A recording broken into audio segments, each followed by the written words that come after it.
folks, welcome back to the channel. I'm at Worthing Seafront on the south coast. Today is the 19th of December, and I'm down here to try and see the conjunction of Jupiter and Saturn. You need a really low horizon for that, which I can't get, but as you can see behind me, it's pretty cloudy.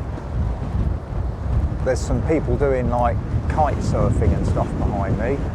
But nonetheless, there's about an hour window before, or in between it getting dark and before the two planets disappearing below the horizon. So I'm going to hope for the best. But I think that where I need to be looking is somewhere over there. But the planets are about 10 degrees, so I really don't know. But we'll wait till it gets a bit dark and then have a little look. My name's John, and I make videos on camping, astronomy and walking. If you like what you see in this video, then please check my channel out, as there may be others that interest you there. But in the meantime, let's crack on with today's video. Where I need to be looking roughly is over there to the right of the moon. I can't see anything yet. There is a hole in the cloud, but there's a very ominous big thick cloud on the right hand side that looks suspiciously like it's going to obscure my whole view. You can see the moon there in the top left corner.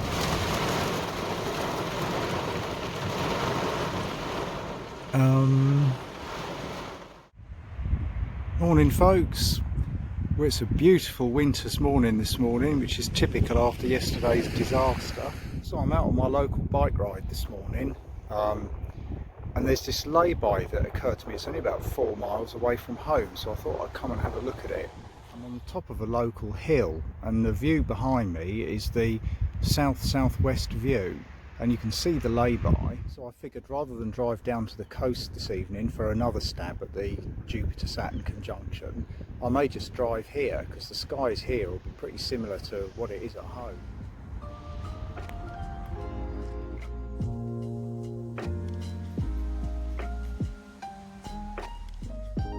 This ride really is quite a pretty one. I call it my lockdown loop because I started doing it during the main lockdown earlier on in the year. It's extremely hilly, but it only takes about an hour.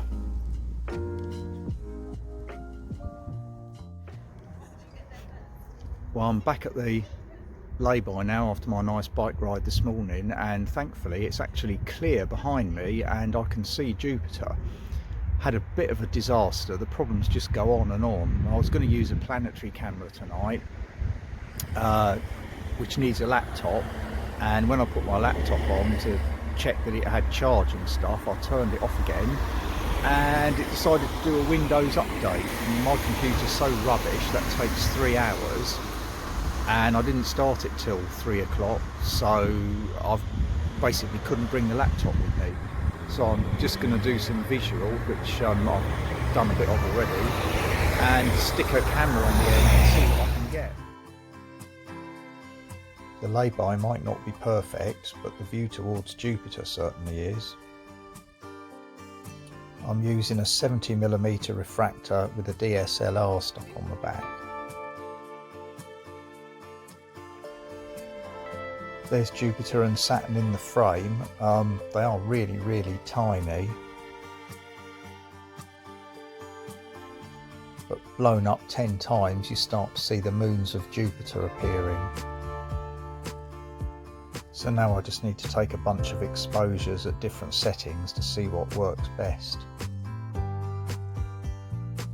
I thought I'd use my 127mm scope to try and get a higher magnification, and took this video just with my phone pointing down the eyepiece. I've never had any luck with this technique, so I was amazed to see Jupiter's moons. I tried to connect my camera to the back of the scope to take a photograph, but I just couldn't get a focus, so I had to abandon that idea. See Jupiter quite clearly there with the moon in the top left corner. This is the closest Jupiter and Saturn are going to get I think for about another 60 years, but it's been about 800 years since they've been this close together. So I'm glad to have at least seen it, even if photographically it's been a bit of a disaster. Okay, that's me done now. I'm going to pack it in now. I'm freezing cold and Jupiter's got really, really low. You can just about see it there. I don't think I've got a very good picture, but at least I've seen it, which is the main thing. But I'll bring you back tomorrow once I've had a proper look.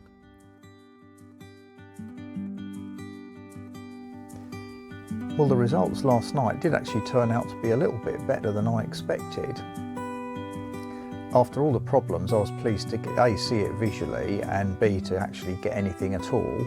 But this is the shot through the 70mm refractor with my DSLR. Very wide field, as you can see, but you've got Jupiter and Saturn in there, and on a larger scale it's actually possible to see the moons in that photograph. And this is the video taken with my phone. I was really chuffed with this because I've never got anywhere with this type of photography before.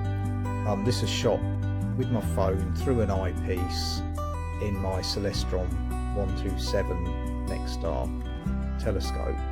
I was really pleased to get the moons, and also the fact that you can see that Saturn's a sort of disc, or has got a disc around it rather than just a round planet as Jupiter. I couldn't get the exposure right, but nonetheless I was dead pleased with this. And finally, this is a heavily cropped in version of the first photograph that I put up. You can see quite clearly that Saturn's got rings, and the moons of Jupiter came out really well, so I'm actually quite pleased with this as well. So that's the Great Conjunction of 2020. Thank you very much for watching my adventure through it, and I'll see you next time. Cheerio.